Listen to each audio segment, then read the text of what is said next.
Nako, ito maganda ko pag-usapan po at reaksyonan po mga kabida po. Ito hong naging pahayag po ni Mr. Greco Belica mga kabida patungkol ho sa pagpursigi po ng Marcos administration mga kabida na ma-impeach ito hong si Vice President Sara Duterte po. Okay? Yun kasi daw yung target ng Marcos admin na mawala ito hong si Sara Duterte at hindi na po ito makatakbo mga kabida sa 2028 presidential elections. Kasi alam ng Marcos administration na mananalo talaga itong si Sara Duterte at malilintikan po itong Marcos admin kung sakali man po si Sara Duterte po ang magiging presidente po ng Pilipinas.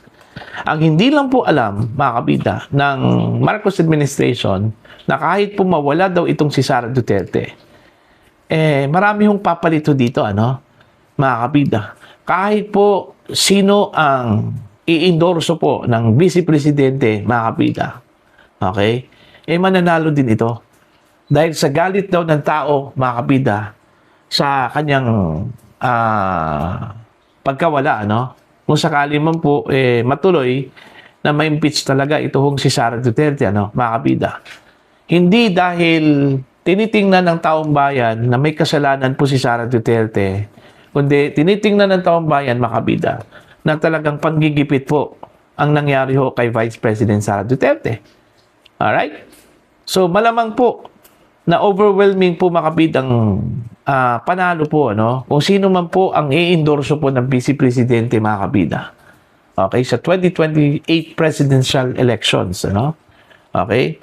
At yun yung magiging alas ng mga Duterte, yung sympathy votes, mga kabida, ng mga Pilipino. Ito, babasahin ko muna itong article, okay, ng Ang Balita Ngayon. Ipipilit ni BBM na i-impeach si VP Sara, yung titulo po, mga kabida ng article na ito.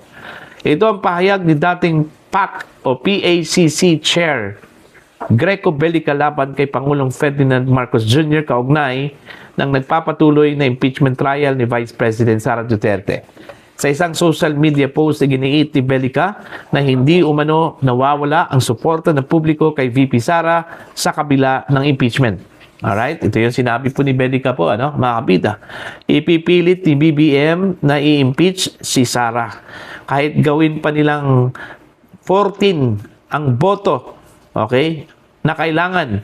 At kahit mag-imbento ng kaso para makpakulong ang mga senador at lahat ng mga lumalaban.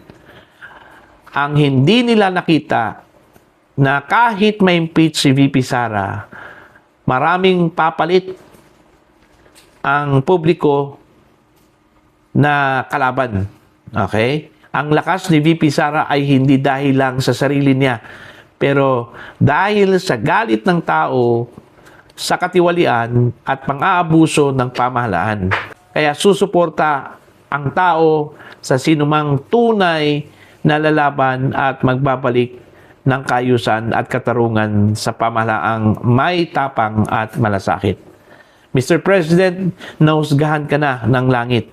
It's just a matter of time. Your only choices are to repent or to resign, anya. So, yun yung pahayag po ni Mr. Greco Belica po, mga kabida, patungkol ho dito sa panggigipit ng Marcos administration kay Vice President Sara Duterte. At sa aking pagkakaintindi, tila ang pahayag po ni Belica, mga kabida, ay sumasalamin po sa determinasyon po ng Marcos administration na tanggalin ito kung si Sara Duterte, mga kabida, bilang Vice Presidente. At hindi na po ito makakatakbo pa sa 2028 presidential elections. Okay? Yun yung focus ng Marcos administration. Sabi po ni Belica, mga kabida. Ang hindi lang po nila pinansin po yung posibilidad, mga kabida, na meron pong ibang tao na tatakbo in lieu, okay, kay Vice President Sara Duterte. At marami yung pagpipilian dyan, Ang pwedeng pumalit dyan, mga kabida, ito hong si Congressman Pulong Duterte, Pwede din, ito hong si Senador Rodante Marcoleta, Kahit na nakakulong yan, mga kabida. Okay?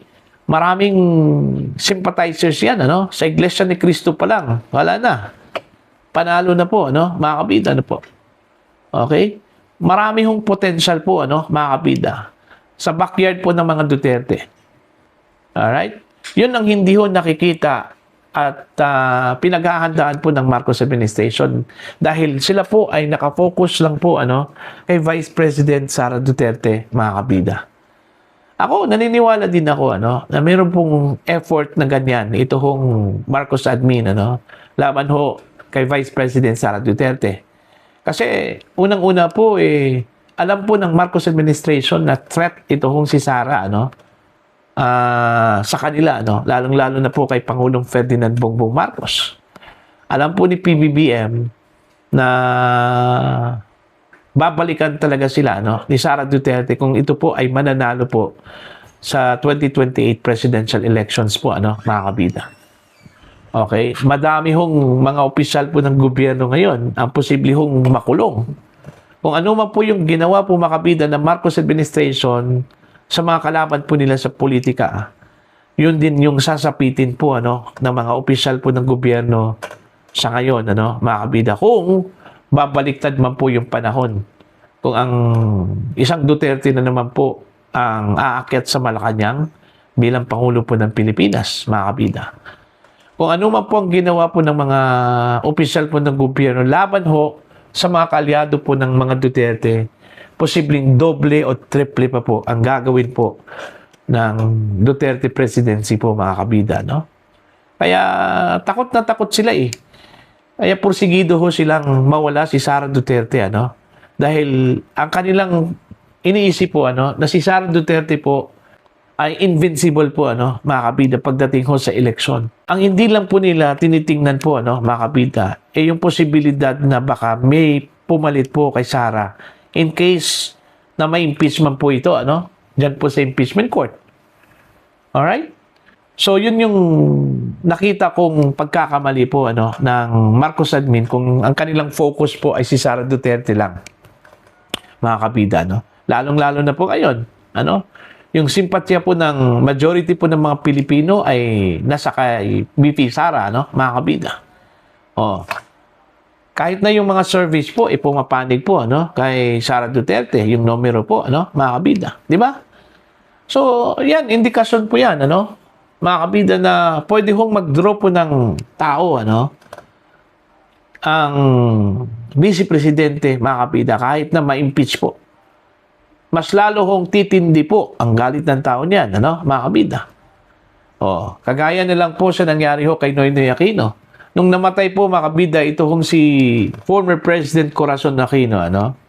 Ang nangyari po, sinigaw po ng taong bayan, yung mga sympathizers at supporters po, mga kabida, ni Cory, yung pangalan po ni Noynoy bilang kapalit po, ano? At tatakbong presidente po ng Pilipinas. Kung tutuusin po, sino po si Noynoy Aquino? Hindi masyadong kilala yon, ano? Nung panahon na yon. Alright? Mas kilalang kilala pa po, ano, ito hong si Marojas, mga kabida. In fact, yung perceived na presidentiable during that time is si Marojas, Okay? Pero dahil sa overwhelming po, yung sigaw po ng mga Pilipino, ano, mga kabida, na si Noynoy Aquino ang tatakbo bilang presidente po ng Pilipinas, kaya nag-giveaway ito kung si Marojas. Dahil sa sigaw po ng taong bayan, overwhelming, mga kabida. So, wala akong magawa si Marojas kundi to step down, ano, bilang presidential standard bearer po, ano, mga kabida. Okay? So, ganun din yun ang mangyayari po. Alright? Lalong-lalo na po kung paabutin itong impeachment sa susunod na taon, ano, mga kabida, mas lalo hong tumindi po ang galit ng tao dyan. Kung sakali man po may impeach. Dahil ang tinitingnan ng tao, mga kabida, hindi ho ang kasalanan ni Sara Duterte. Ang tinitingnan ng tao dyan, mga kabida, yung panggigipit po ng kasalukuy administrasyon laban ho sa kanya. Kahit nasabihin po natin, granting for the sake of discussion, okay, makukonvict si Sara Duterte based doon ho sa mga ebidensya po, mga kabida, no? Hindi yan titingnan ng mga tao yung kasalanan niya, yung guilt niya. Kundi yung panggigipit po, mga kabida, no? Kasi nakatatak na kasi yan, ano, sa isipan ng mga Pilipino na itong ginagawa po against the Vice President is parte po ito ng paggigipit po, ano, mga kabida. Diba? Oh, yun yung aking nakita ho, ano, na possible scenario, ano, mga kabida, ano po. Okay? So, yun, ano, aabangan po natin to, ano, mga kabida, kung ano po ang magiging kahinatnan nito, ano. Alright? Dito ho sa impeachment laban ho kay Vice President Sara Duterte. Sabi nga ni Greco Belica, mga kabida, no? Determinado daw ito kung Marcos administration na matanggal si Sara Duterte. So, let's see. Let's see. Kasi itong mga senator judges po, mga kabida, ay mga politiko din ito, ano? Okay? Meron din itong karir na inaalagaan din, ano, mga kabida. At alam naman po natin, kapag politiko po, kahit nasasabihin po natin na loyal po sila sa isang leader, pero kapag ang usapin po ay patungkol ho sa kanilang future career, alright, yung kanilang sustainability po, mga kabida, hindi po ito mag-aatubiling bumaliktad po, ano, mga kabida. Basta lang po, masalba yung kanilang political career. Alright? Para po sa inyo, opinion at pananaw po, ano, please comment down. Sa mga hindi pa po subscribe po sa aking channel, please subscribe. Just click the subscribe button, click the notification bell, click all para updated po kayong mga kabida sa aking mga uploads. Maraming salamat po sa inyong lahat.